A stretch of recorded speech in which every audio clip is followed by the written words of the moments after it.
I really feel that I should make a video talking about AI. Now, to start off with, I want to clarify something here. What I'm really addressing in this video is generative AI. I don't want to dismiss or make it sound like I'm against AI in general, because there's a lot of really good things that we can do with AI. I really want to see what we could do with it in medical fields. I believe that it could help save lives. We could use it to identify problems that we never were able to find connections with before. With a simple non-invasive scan, a few photographs, maybe we could detect cancers that previously were lethal because we could never detect them soon enough. Maybe it could happen. I don't want us to just abolish AI because there's a lot of good things that AI can do. But I do want to address generative AI, GAI, creating art, images, sound, music, text, whatever, creating it basically out of whole cloth. This has some problems that I think we really need to address. Let me start with an analogy here. Let's say you have a 3D printer that you can put paper pulp in it and it could basically print something out of cardboard. Now let's say you have this paper-based 3D printer and you use it to print a food dish, you know, a meal. And for the sake of argument, we'll say that it's a really good quality printer. So it could print something that looks like an actual steak and potatoes or a waffle or whatever, and it could look flawless. You could even cut into it and find that it has the right kind of texture inside. Maybe we could even put in little bits of flavored ink so it could even have the right flavor. It could look flawlessly, even taste and feel flawlessly like a real meal, like real food. But the problem is, it's just made out of paper pulp. If you eat it, it's not actually going to nourish you. You could print up a whole week or more of food and have supposedly anything you ever want, but you would actually starve to death with a full stomach. And that's the problem that we're seeing with GAI. There is something we get out of art that isn't just about enjoying what we're looking at, enjoying what we're listening to, or enjoying what we read. Art is about making a connection with another person. Art is about connecting yourself with the world. And the problem is, when you make art from GAI, you're severing that connection. You're no longer connecting with another person. What are you getting out of it? It's eating food made out of cardboard. It doesn't give that nourishment that you need inside your soul, inside your very spirit. I want you to look at this image here. This is a piece of art that I really love. It's just a messy office space, right? Well, the thing is, there's a lot of detail in here. And honestly, I've been in this space before. The more I look at it, the more I'm amazed. I recognize that this looks exactly like the kind of office space that I've seen at offices that I've worked at. Look at that. There's a bag of snacks hidden behind the monitor. Oh my goodness. That's me. I am so guilty of that. I can't tell you how many times I've been like, Friday night, I really wanted another thing of snacks, and I thought I didn't have anything. I forgot they were back there. Oh my goodness. And you can also see a lot of detail in the lines with what elements are drawn with more precision than others. Do you notice that? Those little toys in front of the monitor are drawn the most cleanly of anything on the desk because they're the only things that actually stay in that spot. Everything else gets moved around during the normal office day. You have to pull out these files to reference something. You have to grab the phone to call somebody. This is very much a realistic office space. And when somebody drew this, they drew that from their own experience. They shared that experience with others, and others who can see that and recognize that experience will relate to it. Now, if you had tried to just generate this with AI, well, the AI algorithm never worked in an office. What does it know that really is relevant, that really speaks to that experience of working in an office space? It's going to just scan other photos of offices and try to guess at what's important about being in an office.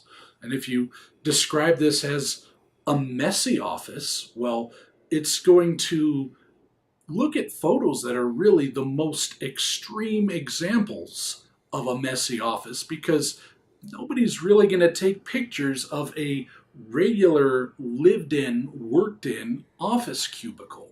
So, what is the AI going to generate? It's going to generate something. It's going to look like an office, but it won't be based off of a person's real experience in an office. Now, some of you may say, well, I want to use AI to create something that doesn't exist. I want to create something from my imagination. I want to create dragons and new worlds. But this is even worse to create with AI. You said yourself that you want to create something out of your imagination, right? Well, if an algorithm creates it, then it didn't come from your imagination, now did it? I think fantasy art is one of the most important applications of art because it taps into our imaginations to create things that exist outside of our world, things that couldn't exist otherwise. But what makes it so captivating is that it came out of a person's mind. If it doesn't really come out of a person's mind, then what is it?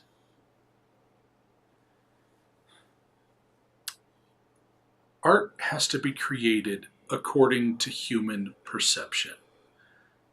And if it's not created from human perception, if it's not created for human perception, then whatever it isn't art. And that's the key here.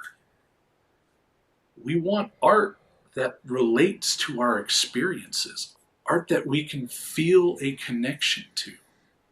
And the only way to get that connection is for that connection to come from a real person. That's what we're losing with GAI. Now, you could talk all you want about how much better these GAI algorithms are getting. And we can talk about them matching a perfect image all we want. But no matter how good it gets, it's not actually pulling anything out from a person. Now, it could certainly scan images that were made by real people, but there's a lot of things that we can draw inspiration from. How does it know what's really going to connect with someone? An artist may not always know what connects with someone else, which is why an artist is usually just expressing what connects with themselves. And that's what works. Maybe not everybody would get a particular piece of art, but people who might make a connection with that person will make a connection with that art. I see people trying to make arguments about GAI art to say that it has no soul, and they try to fault that because it is too perfect. That's missing a lot of the point. It's not the imperfection that gives a piece of art its soul. What gives it that soul is the connection that it makes between one person and another. And another really big problem with generative AI is that it's also keeping people from the art that is made by humans. That means these artists are left unable to reach their audiences. The truth is, it's not just seeing art and I make that connection. Artists honestly need that connection to come back. They need people to be able to appreciate their art.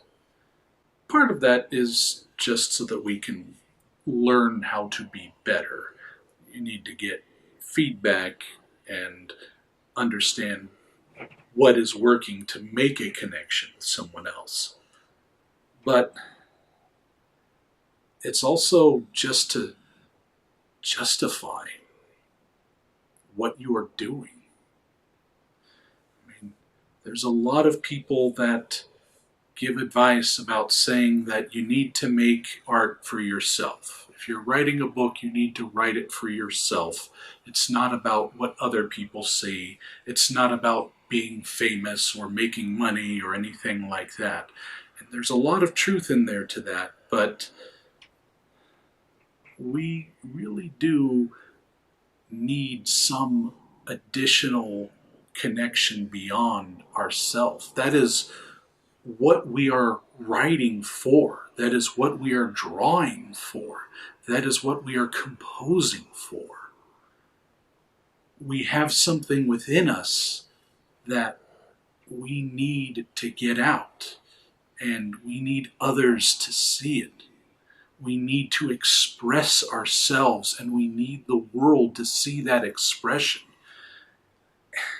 And there is a massive, massive problem with people spamming AI-generated content, making it basically impossible for the people who are putting out the real content to be seen. It's like going to a supermarket and they're just selling 3D printed cardboard food. You can't even find the food that you need to nourish yourself. And people going out buying this cardboard food, people taking this cardboard food home and eating it, aren't understanding what they are starving themselves from. I think that, if anything else, is what I want to convey here. That when we are ingesting art, we need to ingest something that was made by a person, that a human has created so that we can share in the human condition. That is what we need art for. And no matter how good, how detailed, how incredible looking anything made by AI may become, it can never replace that connection with a person. And that's what we need as a society and as individuals and as artists. Thank you for taking the time to watch this video. I suppose this is the spot where normally I'd be saying like and subscribe and all that, but truth is I don't regularly make videos like this. If you subscribe, at best you're going to see me posting content about a video game I'm making. So if you like what I've said here, just share it. Not even necessarily sharing this video, just share that message. Make your own video, for crying out loud. I don't care. You can freely use clips from this if you want, or rewrite the script to put your own flair on it, whatever. I don't care. I'm not trying to make money out of this. I'm just trying to get this message heard. So if you appreciate what I've said today, share what I've said today in one form or another. Thank you and good night. I guess that's it.